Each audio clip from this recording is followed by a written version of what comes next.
आज की क्लास में हम मौर्य काल को पढ़ने वाले हैं। इससे पहले हम लोग 4 टॉपिक कर चुके हैं हिस्ट्री से संबंधित। आज की क्लास में हम 5 नंबर का टॉपिक करने वाले हैं, मौर्य काल। मौर्य काल 322 ईसा पूर्व से 185 ईसा पूर्व तक रहता है। तो शुरुआत करते हैं आज की क्लास की। मौर्य साम्राज्य की स्थापना किसने की? तो मौर्य साम्राज्य की स्थापना चंद्रगुप्त मौर्य ने की थी। अगला क्वेश्चन है, मौर्य साम्राज्य में प्रचलित मुद्रा का नाम क्या था? तो उसका नाम था पणे।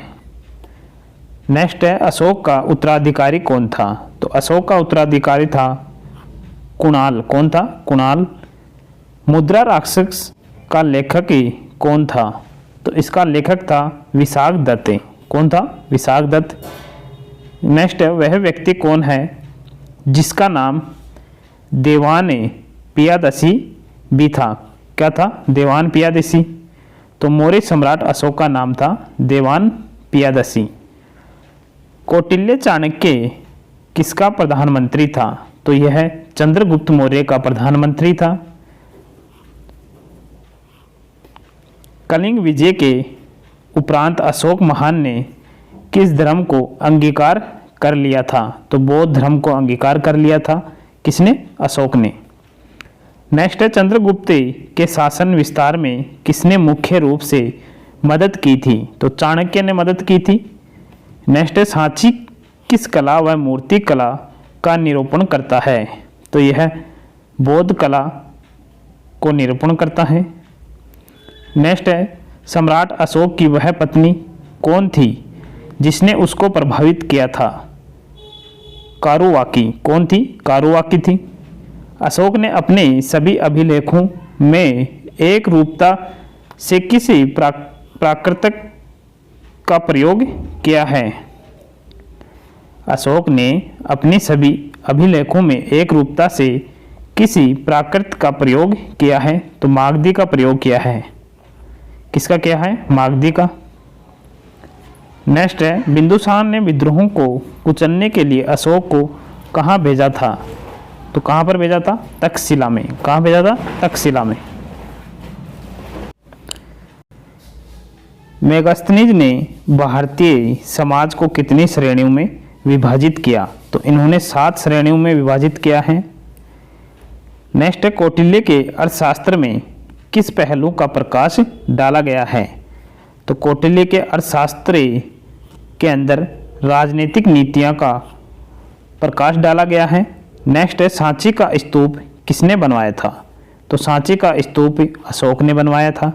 किसने बनवाया था? अशोक ने। सांची के स्तूप का निर्माण अशोक ने करवाया था। स्थापत्य कला के दृष्टिकोण से सांची के स्तूप को सर्वश्रेष्ठ माना गया है। सांची मध्य प्रदेश के रायसेन जिले में स्थित है। कहाँ पर है? मध्य प्रदेश में स्थित है सांची। नेक्स्ट है, पाटलिपुत्र को किस शासक ने सर्वप्रथम अपनी राजधानी बनाया? तो चंद्रगुप्त मौर्य ने बनाया था। पाटलिपुत्र में स्थित चंद्रगुप्त का महल मुख्यतः बना था लकड़ी का। किसका बना था? लकड़ी का महल था। पाटलिपुत्र के अंदर चंद्रगुप्त का लकड़ी का बना हुआ महल था। बराबर गया जिला की गुफाओं का उपयोग किसने आश्रय गृह के रूप में किया? तो आजीविकों ने किया था। किसने किया था? आजीविकों ने किया था। किस अभिलेख से यह साबित होता है कि चंद्रगुप्त का प्रभाव पश्चिम भारत तक फैला हुआ था? तो किससे होता है? रुद्रदमन का जूनागढ़ अभिलेख से यह साबित होता है कि चंद्रगुप्त का प्रभाव पश्चिमी भारत तक फैला हुआ था। नेक्स्ट है, केवल वह स्तंभ जिसमें अशोक ने स्वयं को मगध का साम्राज्य बताया है कौन सा है? ब्रह्मु स्तूप। कौन सा है? ब्रह्मु स्तंभ है। अर्थशास्त्र का लेख समकालीन था। तो अर्थशास्त्र का लेख किसके समकालीन था? चंद्रगुप्त का। नंद वंश के पश्चात मगध पर किस राजवंश ने शासन किया? तो किसने किया था? मौर्य ने। मौर्य काल में शिक्षा का सर्वाधिक प्रसिद्ध केंद्र था कौन सा था? तक्षशिला। मेगास्थनीज की पुस्तक का नाम क्या था? तो मेगास्थनीज पुस्तक का नाम था इंडिका। जिसके ग्रंथ में चंद्रगुप्त मौर्य का विशिष्ट रूप से वर्णन हुआ है वह है, कौन है? विशाखदत्त। वह स्रोत जिसमें पाटलिपुत्र के प्रशासन का वर्णन उपलब्ध है वह है, तो वो कौन सी बुक है? इंडिका है। नेक्स्ट है, अशोक के शिलालेखों में प्रयुक्त भाषा है, तो अशोक के शिलालेखों में कौन सी भाषा है? प्राकृत भाषा है। कौन सी है? प्राकृत भाषा है। प्रथम भारतीय साम्राज्य किसके द्वारा स्थापित किया गया? तो किसके द्वारा किया गया? चंद्रगुप्त मौर्य के द्वारा। चाणक्य अपने बचपन में किस नाम से जाने जाते थे? तो विष्णुगुप्त के नाम से जाने जाते थे। राज्य के सप्तांग सिद्धांत के अनुसार राज्य का 7वां अंग कौन सा था? तो वो था मित्र।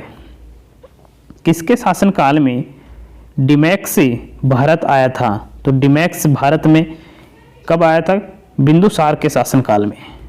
किसके शासनकाल में? बिंदुसार के शासनकाल में। किस प्राचीन नगर के अवशेष कुम्भहार स्थल से प्राप्त हुए हैं? तो पाटलिपुत्र के हुए हैं। कुलंदी बाग प्राचीन स्थान था, तो ये पाटलिपुत्र का स्थान था। किसने सही शून्यता, उदारता और करुणा के त्रिविधि आधार पर राजधर्म की स्थापना की? तो अशोक ने की थी। किसने की थी? अशोक ने। अशोक ने बौद्ध होते हुए भी हिंदू धर्म में आस्था नहीं छोड़ी, इसका प्रमाण है, तो देव नाम प्रिय की उपाधि इसका परिणाम है। अशोक के शिलालेखों को पढ़ने वाला प्रथम अंग्रेज कौन था? तो वो थे जेम्स प्रिंसेप। काफ़ी इंपॉर्टेंट क्वेश्चन है, हर बार एग्जाम पूछा जाता है। सर्वप्रथम अशोक के शिलालेखों को पढ़ने का श्रेय अंग्रेज विद्वान जेम्स प्रिंसेप को है। उन्होंने 1837 ईस्वी में अशोक के लेखों ब्राह्मी लिपि का उदाचन किया। नेक्स्ट है, केवल वह स्तंभ जिसमें अशोक ने स्वयं को मगध का सम्राट बताया है, तो भाब्रू स्तंभ में बताया है। मौर्य काल में शिक्षा का सर्वाधिक प्रसिद्ध केंद्र था, कौन सा था? तक्षशिला। अंतिम मौर्य सम्राट था, तो वो था बृहद्रथ। कौन था? बृहद्रथ था। काफ़ी इंपॉर्टेंट है, एग्जाम में हर बार पूछा जाता है। उत्तराखंड में अशोक का एक शिलालेख स्थित है, कालसी में। कहाँ पर है? उत्तराखंड के कालसी में है। सांची का स्तूप किसने बनवाया? तो अशोक ने बनवाया था सांची का स्तूप, और ये कहाँ पर है? मध्य प्रदेश में। प्राचीन भारत का वह प्रसिद्ध शासक जिसने अपने जीवन के अंतिम दिनों में जैन धर्म को अपनाया था, तो वो थे चंद्रगुप्त मौर्य। कलिंग युद्ध की विजय तथा क्षत्रियों का वर्णन अशोक के किस शिलालेख में है? तो ये है शिलालेख 13 में है। कौन से में है? शिलालेख 13 में। प्रसिद्ध यूनानी राजदूत मेगस्थनीज भारत में किसके दरबार में आए थे? तो यूनानी राजदूत हैं मेगस्थनीज, जो भारत में किसके दरबार में आए थे? चंद्रगुप्त मौर्य के दरबार में आए थे। चंद्रगुप्त मौर्य ने सेल्यूकस को कब पराजित किया? तो 305 ईस्वी पूर्व में किया था पराजित। नेक्स्ट है, भारतीय लिखने की कला नहीं जानते, यह किसकी उक्ति है? तो ये मेगस्थनीज की उक्ति है कि भारतीय लिखने की कला नहीं जानते हैं। मौर्य काल में गुप्तचरों को क्या कहा जाता था? तो मौर्य काल के अंदर गुप्तचरों को क्या कहा जाता था? गुड़ पुरुष। क्या कहते थे? गुड़ पुरुष।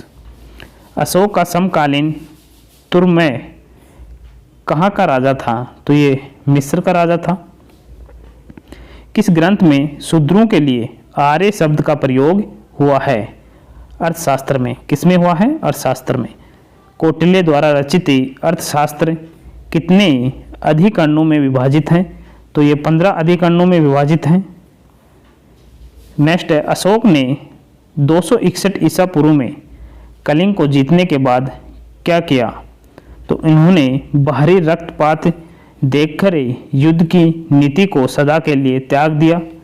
नेक्स्ट है, अशोक के जो शिलालेख संगम राज्य के बारे में हमें बताते हैं उनमें शामिल है, तो दूसरा एवं 13वां शिलालेख बताता है संगम राज्य के बारे में।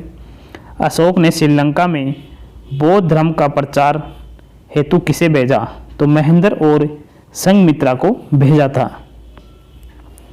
नेक्स्ट है अशोक के मनसेहरा पाकिस्तान एवं शहबाज गड्डी पाकिस्तान से प्राप्त वृहद शिलालेखों में किस भाषा का प्रयोग किया गया है? तो इनके अंदर खरोष्टी भाषा का प्रयोग किया गया है। श्रीनगर की स्थापना किस मौर्य शासक ने की? तो श्रीनगर की स्थापना किस मौर्य शासक ने की थी? अशोक ने। किस अभिलेख में चंद्रगुप्त मौर्य और अशोक दोनों का उल्लेख किया गया है? तो महाक्षत्रप रुद्रदमन का जूनागढ़ अभिलेख में किया गया है। चंद्रगुप्त मौर्य और अशोक दोनों का उल्लेख किया गया है। तो अगली क्लास में हम मौर्योत्तर काल को पढ़ने वाले हैं। तो ये क्लास आप लोगों को कैसी लगी कमेंट बॉक्स में कमेंट करके ज़रूर बताना। जल्द ही नई क्लास में मिलेंगे, तब तक के लिए जय हिंद, जय भारत, धन्यवाद।